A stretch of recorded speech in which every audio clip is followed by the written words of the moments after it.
Assalamualaikum warahmatullahi wabarakatuh.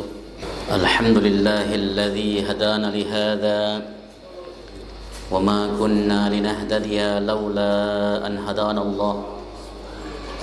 Asyhadu an la ilaha illallah wahdahu la syarika lah wa asyhadu anna Muhammadan abduhu wa rasuluh.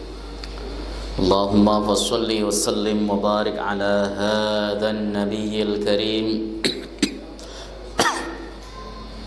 nabiyyina Muhammadin sallallahu alaihi wasallam wa ala alihi wa sahbihi wa man tabi'ahu ila yaumiddin.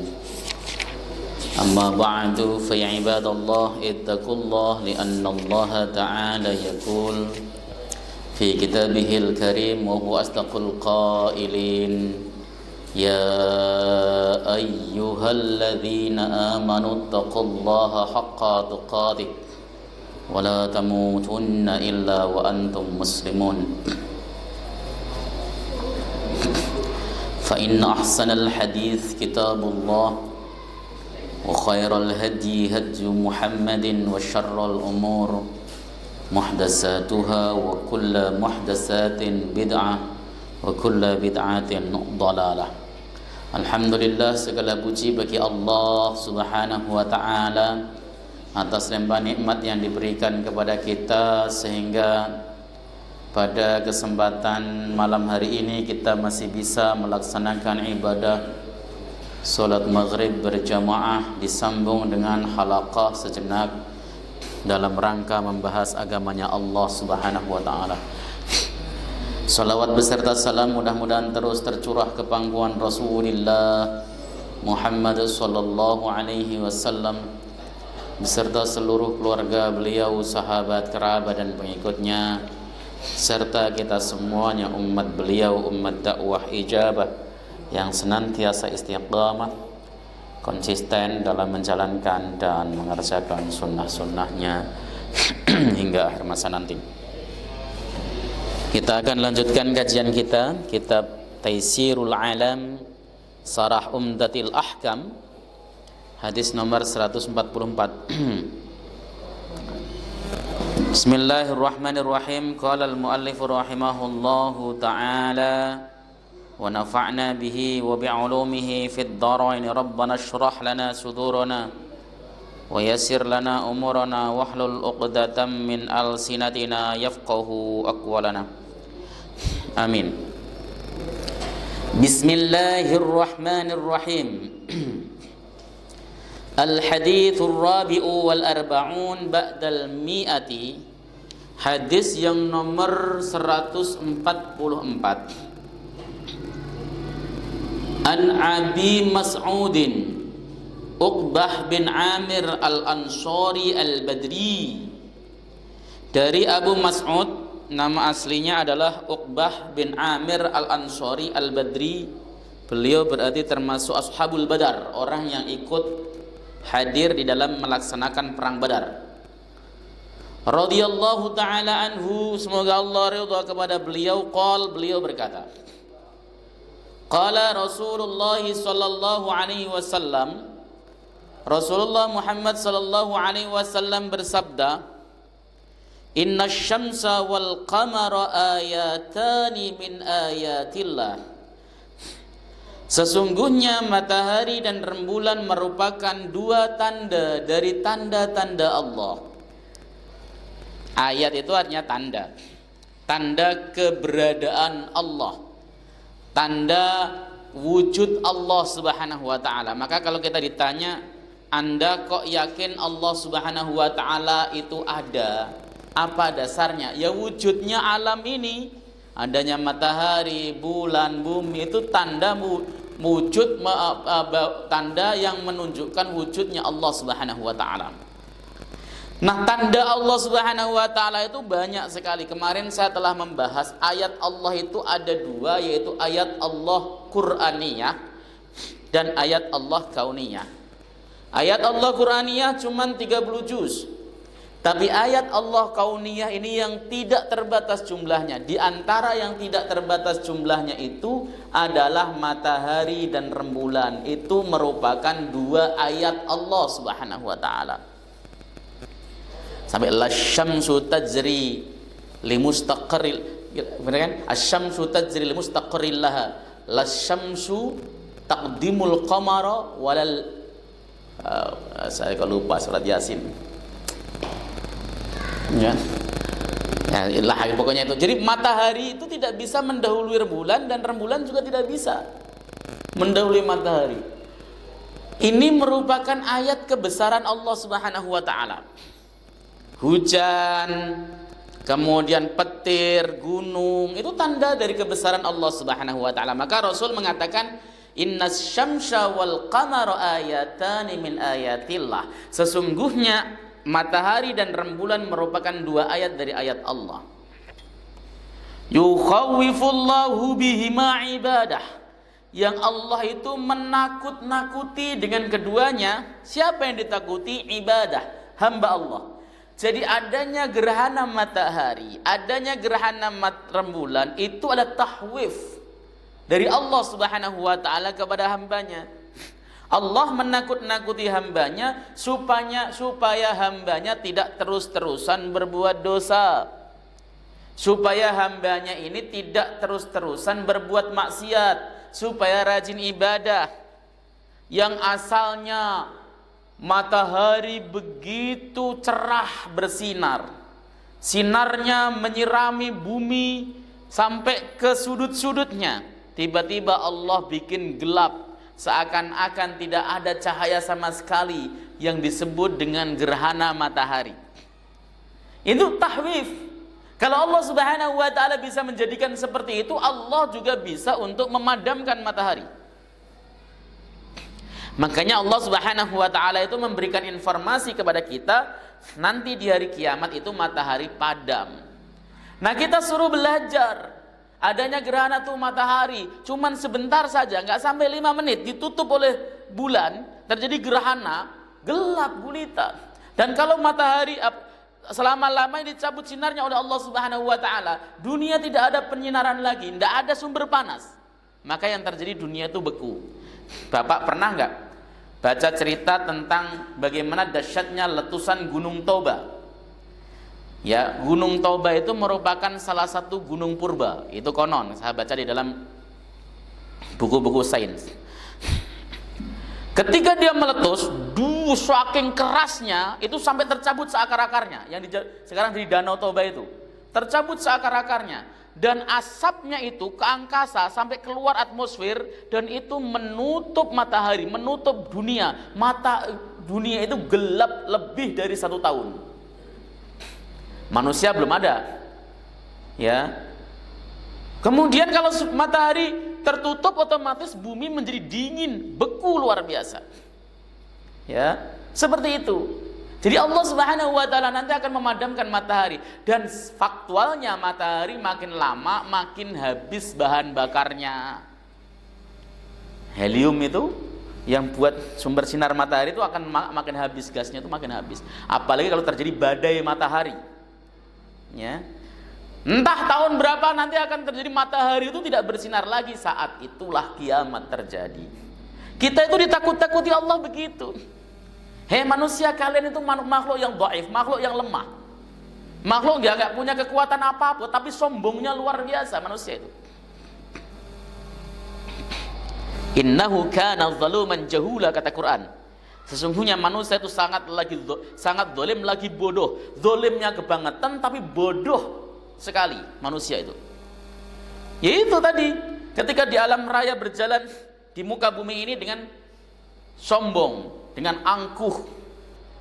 Ya, yang kaya sombong dengan kekayaannya, yang ganteng sombong dengan kegantengannya, yang alim sombong dengan kealimannya.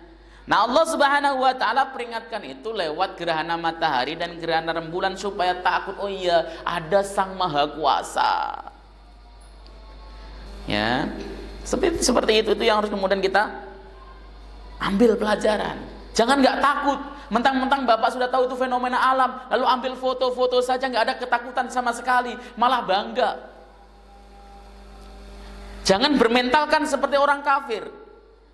Kemarin sudah saya jelaskan suku Hud atau kaumnya Nabi Hud. Kaum Nabi Hud itu kaum Ad atau kaum Samud? Hah? Samud atau Ad? Hah? Wa ila adin akhahum Huda wa Salihah. Wa ila Thamud akhahum Salihah. Wa ila adin akhahum Huda. Mereka itu ketika awan hitam bergulung-gulung di angkasa, mereka menyangka hujan turun. Mereka gembira. Wah, hujan mau turun nih. Ya, rahmat Allah mau turun. Tapi ternyata yang turun bukan hujan tapi azab Allah Subhanahu wa taala. Yang itu yang harus kemudian kita jadikan pelajaran.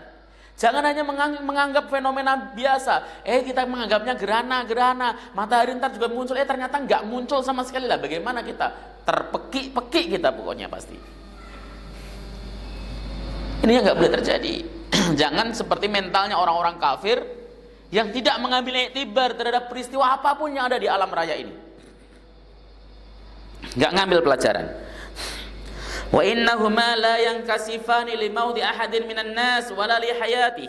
Sesungguhnya matahari dan rembulan tidaklah terjadi gerhana keduanya li mauti ahadin, sebab matinya seseorang, minan nasi dari manusia, wala li hayati, dan juga tidak karena kehidupan seseorang.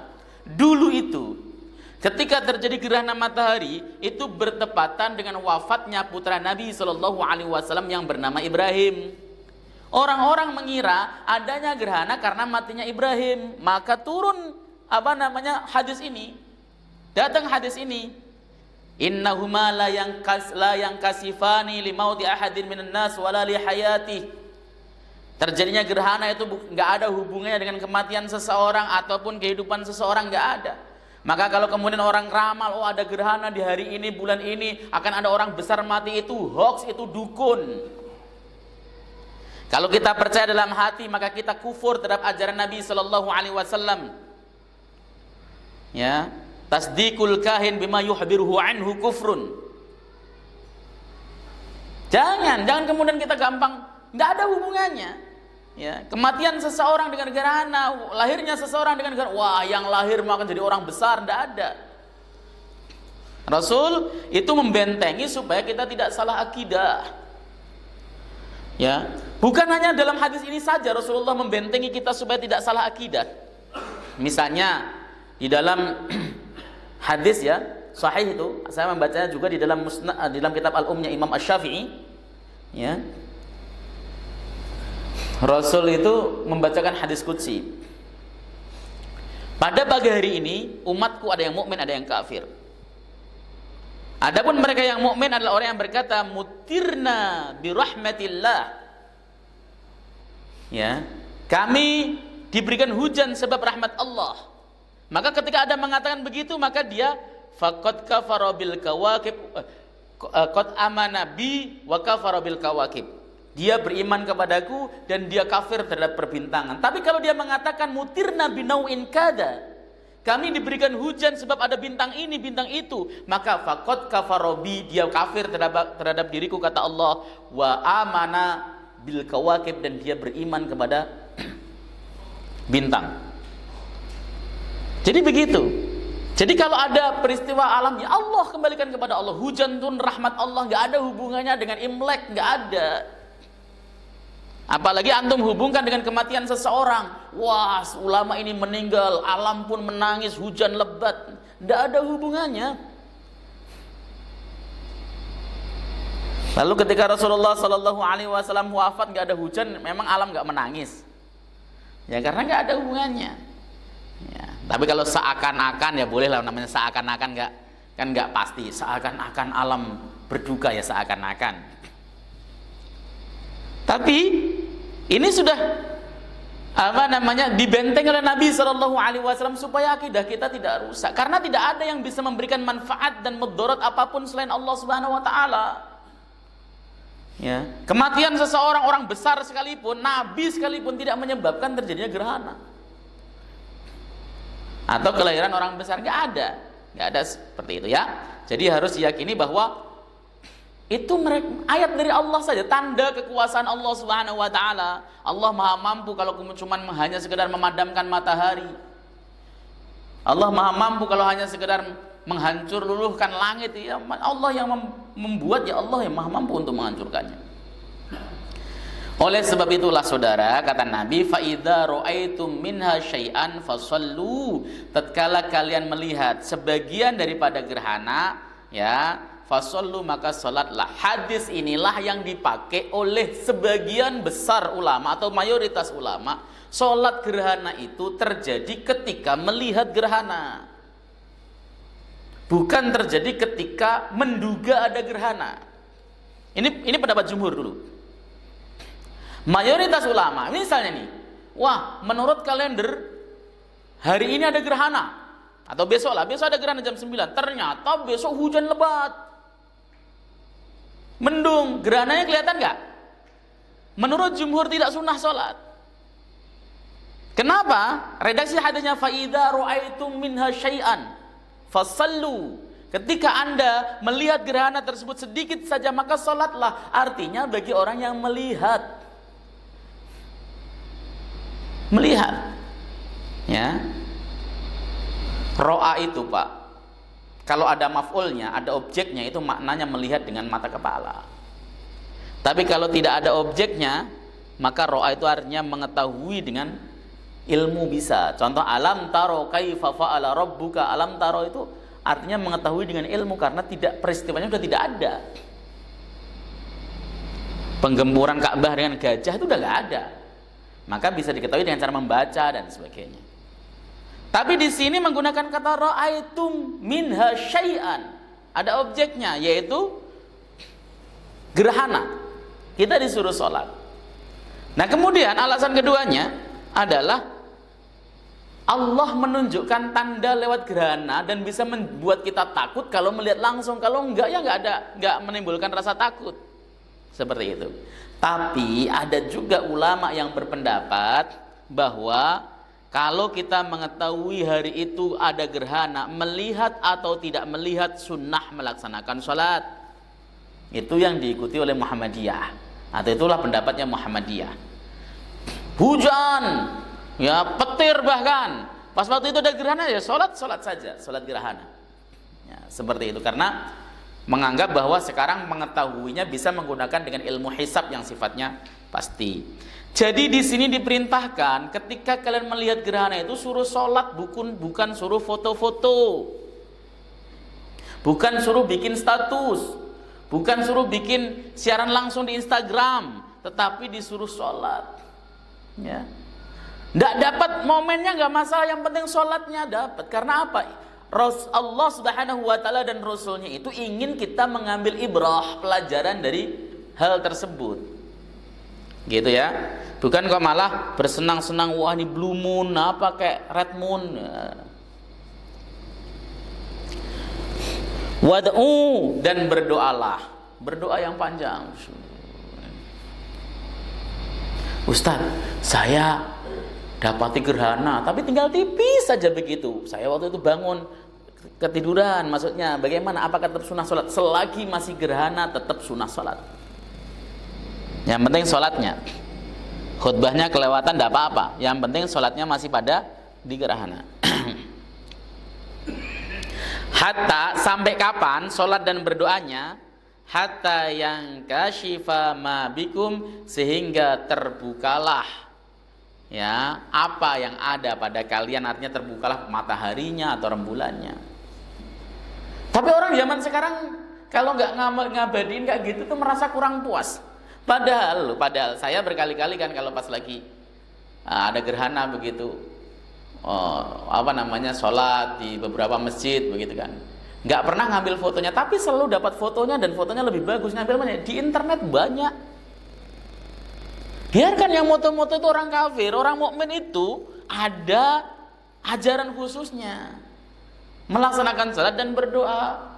Foto antum juga belum tentu banyak, apalagi kalau handphone Cina lah, nggak sampai Pak, burem-burem nggak apa, mending ambil dari internet tuh, fotonya jelas, tegas. Ya tadi, kita dapat momennya. Antum dapat momen foto tapi kehilangan momen untuk berdoa kepada Allah Subhanahu wa taala. Momen melaksanakan ibadah. Orang itu Pak bisa melaksanakan ibadah yang disyariatkan Allah itu merupakan ghanimah, ya, pahala yang sangat luar biasa. Ya, misalnya contoh, suatu hari misalnya Jakarta kekeringan, antum melaksanakan sholat istisqa, hujan atau tidak hujan itu urusan Allah. Tapi antum bisa mengerjakan sholat istisqa itu pahalanya besar. Begitu loh. Lah perkara hujan itu tidak hujan urusan Allah Subhanahu wa taala, enggak usah takut. Begitu. Sama juga ketika ada gerhana, ya, kita tetap melaksanakannya sesuai dengan perintah Allah Subhanahu wa taala dan tuntunan dari Nabi Muhammad sallallahu alaihi wasallam. Udah, jangan usah kemudian lebih pengen ini pengen itu. Ya. Jadi waktunya itu hatta yang kasifa ma bikum, sampai gerhananya hilang, kalau saya bahasanya itu. Gerhananya hilang. Wal makna ijmali, makna globalnya.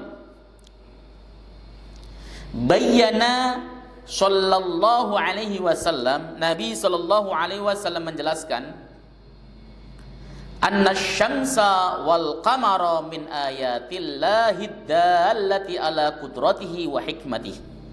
Sesungguhnya matahari dan rembulan itu merupakan ayat-ayat Allah yang menunjukkan atas kekuasaan dan hikmahnya.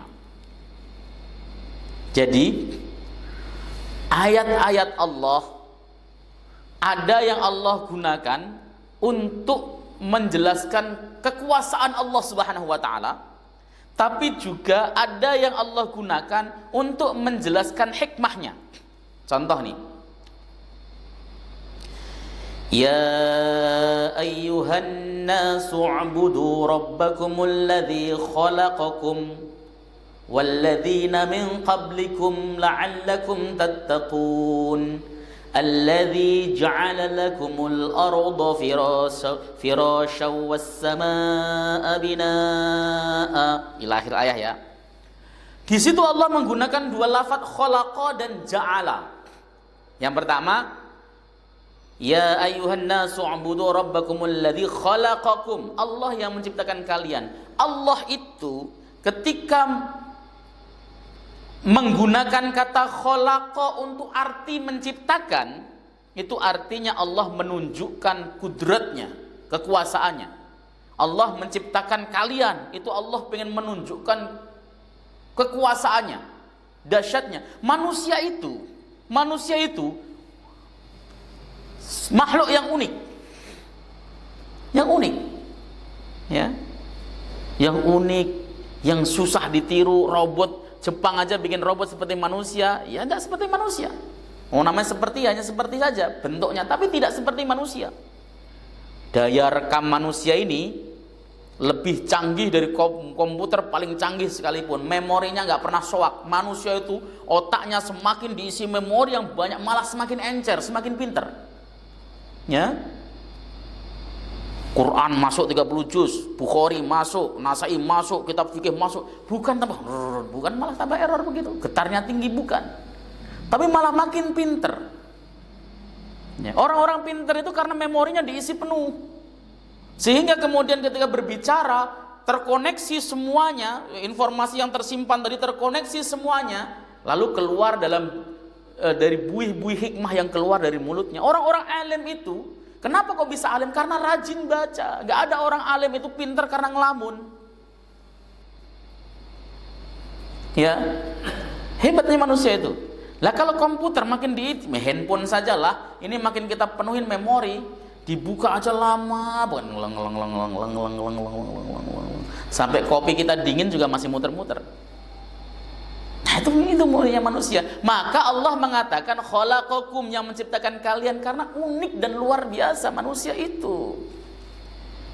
Kemudian Allah ketika menjelaskan tentang penciptaan bumi, walladzi ja'ala lakumul arda firasya, Allah lah yang menjadikan bumi sebagai firash, sebagai hamparan, sebagai tempat tidur, lemek. Wassamaa binaa, dan langit sebagai atapnya. Itu Allah menjelaskan dengan kata ja'ala itu lil manfaat, Manfaatnya apa? Hikmahnya apa? Allah menjadikan bumi langit, bumi sebagai hamparan tempat kita tinggal, langit sebagai atapnya. Atap itu melindungi. Makanya langit kita itu melindungi. Konon menurut para pakar, ya setiap malam itu ada ratusan benda langit pengen menerobos bumi. Ya, pengen menerobos bumi, tapi selalu terbakar habis sebelum kena bumi. Itu yang kita sebut dengan fenomena bintang pindah. Dia terbakar dengan atmosfer bumi karena memang melindungi. Kalau enggak Pak, benjut kepala kita kena meteor dari langit, dureng, kena rumah, hancur, serius. Maka Allah menunjukkan itu hikmahnya. Jadi Allah Subhanahu wa ta'ala itu ketika menciptakan sesuatu, ada yang Allah hendak menunjukkan kudratnya, kekuasaannya, kemampuannya yang dahsyat. Dan Allah kadang pengen menunjukkan hikmahnya apa. Manusia dari zaman dahulu kala sampai sekarang itu sidik jarinya nggak ada yang sama kononnya, ya kan? Sidik jari manusia itu nggak ada yang sama. Pak, coba sampean bikin sidik jari model manusia, model apa saja, sampai 1000 saja lah, nggak sama, itu udah puyeng caranya gimana. Tapi Allah Subhanahu wa ta'ala buatnya sampai tidak sama dari zaman Adam alaihissalam. Makanya begitu kita itu beda seluruh dunia. Paspor kita nih kan pakai jari-jari itu. Begitu jari kita nempel, langsung ke kita itu orangnya, bukan ke siapa-siapa. Dahsyat kan? Ya. Makanya ini yang manusia itu makhluk yang luar biasa. Allah menunjukkan itu. Nah, Allah menciptakan matahari dan rembulan itu untuk menunjukkan kekuasaannya dan juga hikmahnya. Apa kekuasaan yang ditunjukkan oleh Allah? Allah menciptakan matahari ya yang menjadi sumber panas. Kalau disebutkan dalam Quran dengan sebutan diyaan. Wasyams, apa namanya? Waja'alana asyamsa diyaan. Kami menjadikan syamsa itu matahari diyaan, bersinar. Wal qamara nuron, sementara qamar rembulan itu nur. Allah sudah jelaskan sebenarnya. Kalau untuk matahari Allah menggunakan kata diya. Diya itu sinar. Untuk rembulan Allah menggunakan kata nur. Kenapa beda? Nur itu lembut sifatnya. Nah, kalau kata para mufassir modern itu mengatakan bahwa kalau dia itu sinar yang keluar dari benda itu. Kalau nur itu pantulan. Itu orang pakar tafsir modern. Karena sebenarnya Pak, tidak ada satupun ayat Quran yang bertentangan dengan ilmu pengetahuan modern. Yang modern yang betul-betul sudah sampai kepada titik kulminasi dalam penelitiannya. Nggak ada. Kalaupun ada yang berbeda, itu karena ilmu pengetahuannya yang belum bisa mengeksplorasi kebenaran.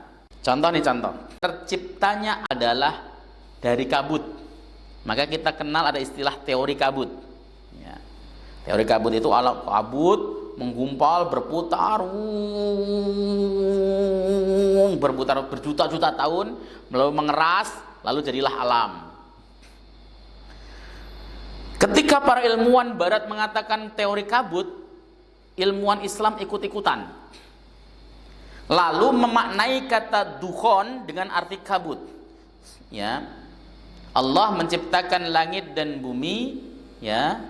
Tsummastawa ilas sama wa hiya dukhon. Kemudian Allah istiwa menuju langit, sementara langit dalam kondisi seperti kabut. Dukhon diartikan sebagai kabut. Nah, ternyata berdasarkan penelitian terbaru di Jepang itu mengamati terbentuknya planet baru, itu ternyata bukan dari kabut tapi dari asap. Bedanya kabut dengan asap, kalau kabut itu dinamis, statis karena dia dingin, asap itu dinamis karena dia panas. Beda. Quran menyebutkan dengan kata dukhon. Dukhon itu artinya asap. Maka kalau orang dukhon tuh rokok misalkan. Ya. Tadhin itu rokok. Ya, kalau ada mamnu dukhon, itu artinya dilarang merokok. Begitu. Oke, supaya antum tahu bagaimana dahsyatnya Quran itu ya, Allah Subhanahu wa taala. Wa anna taghayyura nizamiha at-tabi'i la yakunu li hayatil 'udhama aw mautihim kama ya'taqidu ahlul jahiliyah. Dan sesungguhnya perubahan keteraturan ya, keteraturan alam raya itu bukanlah karena hidupnya orang-orang besar atau matinya orang-orang besar, sebagaimana keyakinan orang-orang jahiliyah. Orang jahiliyah berkeyakinan adanya gerhana, oh si fulan mau mati, adanya gerhana, oh si ini akan lahir orang besar dan sebagainya. Itu orang jahiliyah. Itu mirip dengan orang zaman kita kemarin-kemarin. Oh kan ada gerhana ini, ada orang besar yang mau mati. Dulu ada namanya Mama Loren, tukang ramal, akan ada orang besar mau mati, ternyata dia sendiri yang mati. Ya. Sok-sokan ramal ya, sama dia yang mati malah. Jadi nggak usah kemudian dipercaya kayak gitu. Itu akidah jahiliyah. Wa innama yakunu dzalika li ajli tahwifil ibad. Dan sesungguhnya terjadinya hal tersebut dalam rangka menakut-nakuti manusia, hamba Allah Subhanahu wa taala. Kita ditakut-takuti oleh Allah Subhanahu wa taala. Kemarin saya jelaskan pada saat terjadi gerhana matahari di Madinah pertama kali, Rasulullah itu ketakutan. Rasulullah langsung tergesa-gesa keluar dari rumahnya menuju lapangan sampai rida beliau terjatuh. Beliau tidak sadar saking paniknya. Beliau lalu kemudian naik ke atas mimbar, berpidato, berkhutbah. Beliau menangis terseduh-seduh. Sahabat juga menangis terseduh-seduh karena tangisan Rasulullah sallallahu alaihi wasallam. Ya. Rasulullah sallallahu alaihi wasallam kemudian beristighfar berkali-kali, minta ampun kepada Allah Subhanahu wa taala, takut azabnya Allah Subhanahu wa taala. Itu Rasulullah. Lah kita yang enggak ada jaminan apapun, kita tidak pernah dijamin apapun sama Allah Subhanahu wa taala bahwa kita akan selamat dari siksa neraka dan juga kita akan pasti masuk surga. Enggak ada jaminan. Ya kita loh, ya kita. Kalau orang mukmin dijamin iya. Persoalannya antum termasuk mukmin apa tidak? Kalau orang mukmin, orang soleh dijamin innal muttaqina fi jannati wa uyun. Sesungguhnya orang-orang yang bertakwa itu di dalam surga yang di bawahnya mengalir mata air. Pertanyaannya, kita termasuk orang yang muttaqin atau tidak? Itu loh. Orang soleh masuk surga, iya, jelas. Ya. Kan di dalam Quran itu dikatakan bahwa ahlu surga itu ya orang-orang yang menempuh jalan kebaikan, ya, jalannya para siddiqin, syuhada, dan solihin, para nabi, para siddiqin, para syuhada, para solihin. Solihin itu masuk surga. Persoalannya kita termasuk orang soleh apa tidak? Itu jadi pertanyaan. Secara afrod, individu-individu nggak ada yang jamin. Kapan kita dapat jaminan kita akan masuk surga? Nggak ada jaminannya, Pak. Ya, Allah hanya menjanjikan orang yang bertakwa yang masuk surga, orang yang beriman yang masuk surga. Persoalannya kita masuk apa tidak? Tunggu akhir hayat kita. Kalau akhir hayat kita itu tetap membawa iman, baru kita disebut mukmin. Karena al-umuru bi khatimatiha, segala urusan itu dilihat daripada akhirnya. Apakah akhir hayat kita itu akan baik atau buruk? Kalau akhir hayat kita baik, maka kita orang yang husnul khotimah, ada jaminan masuk surga. Tapi kalau kemudian akhir hayat kita buruk, maka termasuk su'ul khotimah. Kenapa sih Bapak disuruh sholat yang rajin, ngaji yang rajin? Supaya meninggalnya husnul khotimah, itu saja. Itu serius. Bal'am bin Ba'ura kurang apa, Pak? Ya, ulama Bani Israel yang luar biasa, bahwa bahkan pernah mendoakan Nabi Musa tersesat, mati dalam keadaan kafir. Ya, mati dalam keadaan kafir. Pernah ingat nggak kisah di dalam kitab Irsyadul Ibad ila Sabilir Rasad? Ya, ada seseorang muadzin nih ceritanya. Kalau adzan tuh di menara, muadzin rutin. Suatu hari ketika dia lagi adzan di menara, dia lihat seorang gadis Nasrani, cantik, jatuh cinta. Lalu kemudian dia pengen menikahinya. Sudah dilarang oleh ulama setempat. Jangan dinikahi, bahaya. Kamu nanti bisa ikut ke dia. Enggak, saya yang akan tarik dia ke dalam agama saya. Nanti kalau udah dinikahi, akan saya tarik dia ke dalam agama, saya akan saya dakwai. Betul, nikah beneran. Bukan dia tertarik menuju Islam, tapi dia tertarik menuju kufur. Yang kayak gini banyak, Pak. Makanya husnul khotimah itu tanda tanya. Selagi kita belum mati, berarti belum ada ketetapan apakah kita husnul khotimah atau su'ul khotimah. Itu wajib kita minta dan kita upayakan. Karena nggak ada jaminan. Maka karena nggak ada jaminan, apa saja amalan yang diajarkan Rasul kerjakan gitu. Karena nggak ada jaminan. Kita itu nggak tahu kok sholat kita tadi diterima apa tidak. Nggak tahu apa indikatornya. Nggak tahu. Sah iya, diterima belum tentu. Maka Imam Bukhari selalu mengatakan perbedaan. Ini juga dikemukakan oleh Imam Nawawi setahu saya. Perbedaan antara orang mukmin dan orang munafik setelah melakukan ibadah. Orang mukmin itu setelah melaksanakan ibadah dia takut khawatir ibadahnya nggak diterima. Orang munafik dia pede pasti diterima dong, masa nggak diterima sih? Itu karena kita nggak tahu yang seperti apa yang diterima oleh Allah. Oleh sebab itu jangan kemudian karena kita nggak tahu, jangan kemudian milih-milih ibadah itu apa yang bisa kita kerjakan. Kasih makan, kasih minum pada orang-orang misalnya, bersedekah, infak, ngaji, baca Quran, itu bagian-bagian ibadah. Mungut sampah, bersihin masjid, itu bagian-bagian ibadah. Dan jangan pernah kita meremehkannya karena rahmat Allah di mana kita tidak tahu. Makanya kita ditakut-takuti. Kalau kita merasa takut ya atas murka Allah Subhanahu wa taala, perbanyak melaksanakan ibadah.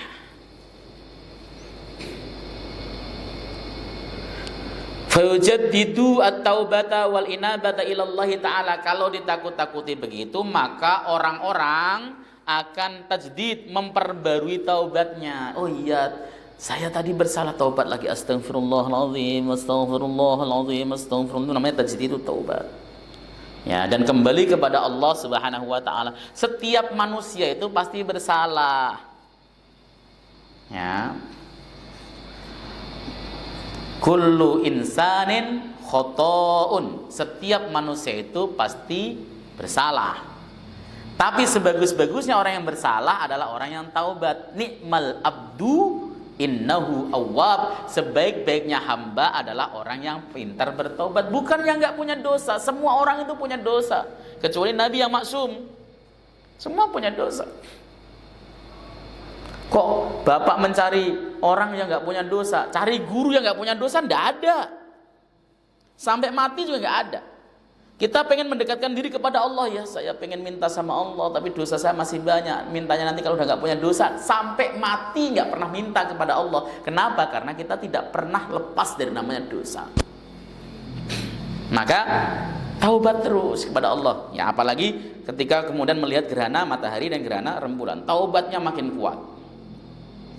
Walidha arsadahum ayafzi'u ila salati wad du'a. Oleh sebab itulah Allah Subhanahu wa taala menunjukkan kepada mereka ya agar mereka itu kaget ya, mengisi kekagetannya dengan melaksanakan sholat dan doa.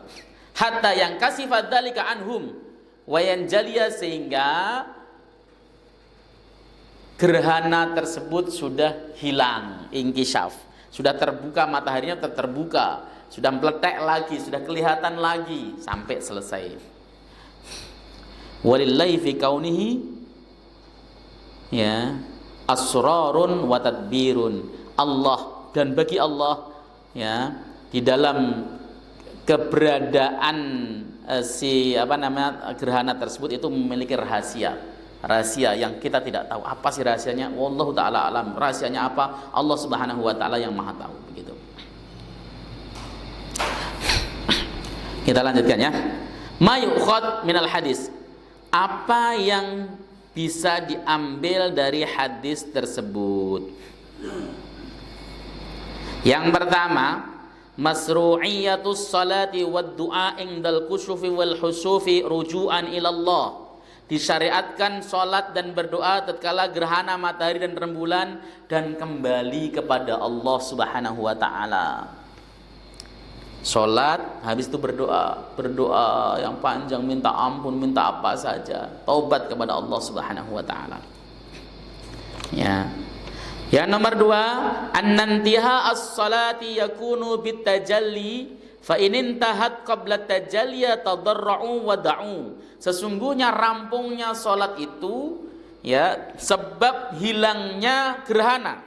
Apabila gerhana selesai, apabila sholatnya selesai, tapi gerhananya masih ada, maka kita suruh tadarruk dan berdoa. Udah selesai sholat, masih gerhana, tadarruk dan berdoa terus, istighfar, taubat, berdoa, minta apa saja kepada Allah. Hatta yazula dzalika, sehingga hilanglah gerhana tersebut. Fa innahu lam yarid fi i'adatiha syai'un, karena sesungguhnya tidak ada penjelasan dari Nabi Shallallahu Alaihi Wasallam untuk mengulang sholatnya sedikit pun. Oh, sholat kok gerananya masih, kita sholat lagi? Tidak ada. Udah cukup tadarruk dan berdoa kepada Allah Subhanahu Wa Taala. Kemudian yang ketiga, zahirul hadis annahum yusallun walau sadafa waktu nahyin wa huwa sahih. Zahir hadis memerintahkan sesungguhnya mereka itu diperintahkan melaksanakan sholat meskipun bebarengan dengan waktu yang dilarang. Misalnya gerhana ba'da asar, boleh nggak kira-kira? Boleh nggak? Boleh. Tapi ada yang mengatakan nggak boleh juga, mazhab Hanafi. Tapi jumhur boleh. Syafi'i boleh. Karena Syafi'i itu sholat yang dilarang dilakukan di waktu-waktu yang terlarang hanya sholat yang laisa laha sabab, sholat yang tidak ada sababnya, seperti sholat sunnah mutlak. Kalau ada sababnya yang sifatnya mutaqaddim, sabab yang mendahului, maka boleh mengerjakannya meskipun sholat itu di waktu yang terlarang. Contoh, sabab seseorang masuk masjid, maka dia boleh sholat tahiyatul masjid. Sholat tahiyatul masjid ba'da asar boleh, ba'da subuh juga boleh. Apalagi contohnya, ya, gerhana. Karena ada gerhana, maka melaksanakan sholat gerhana itu boleh. Kemarau panjang istisqa boleh. Yang tidak boleh itu sholat sunnah mutlak atau ada sabab tetapi mutaakhir, sababnya belakangan. Contoh sholat istikharah. Itu tidak boleh. Karena sebabnya apa? Sebab pilihan istikharah itu. Sholat istikharah itu bukan sababnya, bukan mutaqaddim. Seperti itu. Itu kalau fikih Syafi'i ya.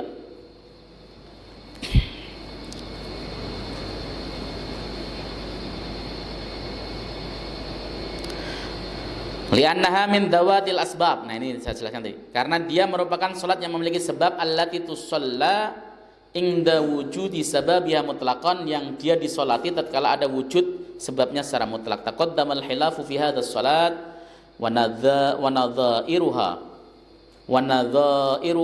fi babil mawaqit. Telah lalu pembahasan khilaf ini dan contoh-contohnya di dalam bab waktu-waktu salat kemarin. Yang terakhir dalam bab ini, annal hikmata fi ijadil kusuf awil khusuf huwa tahwiful ibad wa ingdaruhum biqabillahi ta'ala. Ya, sesungguhnya hikmahnya di dalam adanya gerhana matahari dan rembulan itu memberikan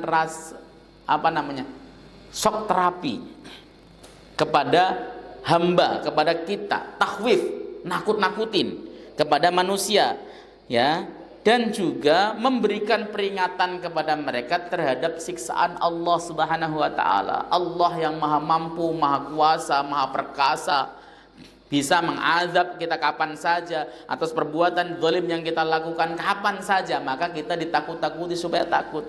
Orang zaman sekarang ada gerhana nggak ada takut-takutnya, masalahnya serius, nggak takut. Mau ustadznya mau kiainya nggak ada takut. Makanya kalau gerhana jarang ada yang sholat sambil nangis, jarang.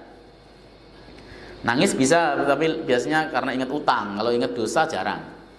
Ya, itu serius. Makanya kenapa kok bisa orang sekarang kok pada kurang takutnya? Karena tahu, oh itu hanya fenomena, ini rembulan, ini matahari, begitu. Makanya ketika mereka tahu malah justru tidak takut.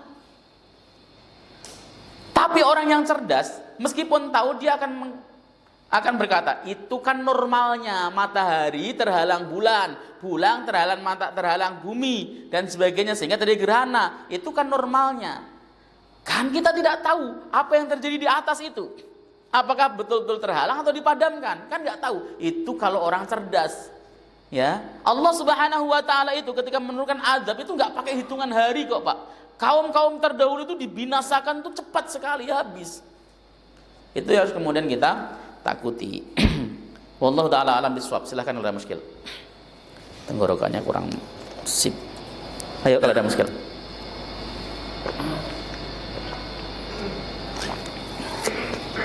Ada yang nanya? Karena tanpa saya kan ada juga kadang dia diadakan sholat gerhana juga enggak gitu ya. Jadi jalannya bukan juga. Nah itu kalau kita mengadakan sendiri di rumah itu dengan keluarga boleh. Maksudnya tanpa khutbah. Ya. Khutbah di dalam sholat yang wajib hanya khutbah Jumat. Selain itu nggak wajib. Mau khutbah istisqa, mau khutbah gerhana, mau khutbah Idul Fitri, Idul Adha itu nggak wajib. Ya, seandainya kita mengerjakan di rumah karena nggak ada ngerjain misalnya masjidnya, ya sudah, tetap sah sholatnya. Masjid itu nggak ngadain karena wah terlalu malam. Padahal sebenarnya malam ngerjain pun juga pada mau tetap. Khutbah yang khutbah siapa? Ya udah imamnya saja khutbah, nggak usah manggil orang. Kalau manggil orang kasihan yang dipanggil. Ya, saya itu pernah dapat panggilan khutbah gerhana, khutbahnya 2:30. Lah saya datangnya jam berapa itu sampai terkantuk-kantuk begitu tuh. Ya, nggak konsentrasi, ngantuk berat. Kenapa? Tidur susah. Jam 11 saya biasanya tidur jam 11. Bangun jam 1. Udah berangkat. Oh, rasanya udah kepala udah. Terus bagaimana bagusnya? Ya sudah Ustadz yang jadi imam saja khutbah. Ceramah, ingatin pada dosa dan sebagainya. Kalau nggak bisa baca di Google banyak kok pakai bingung-bingung begitu-gituin kan. Udah. Begitu caranya. Ya. Besok kalau ngadain sholat gerhana begitu aja, nggak usah pakai manggil-manggil Ustadz. Ya. Saya itu orangnya kalau dipanggil tuh nggak enakan kalau bilang enggak, itu masalahnya. Ya, akhirnya bawa mobil sampai terkantuk-kantuk begitu. Ya, seperti itu. Oke, kita tutup majelis. Subhanakallahumma wa bihamdika asyhadu an la ilaha illa anta astaghfiruka wa atubu ilaik. Assalamualaikum warahmatullahi wabarakatuh.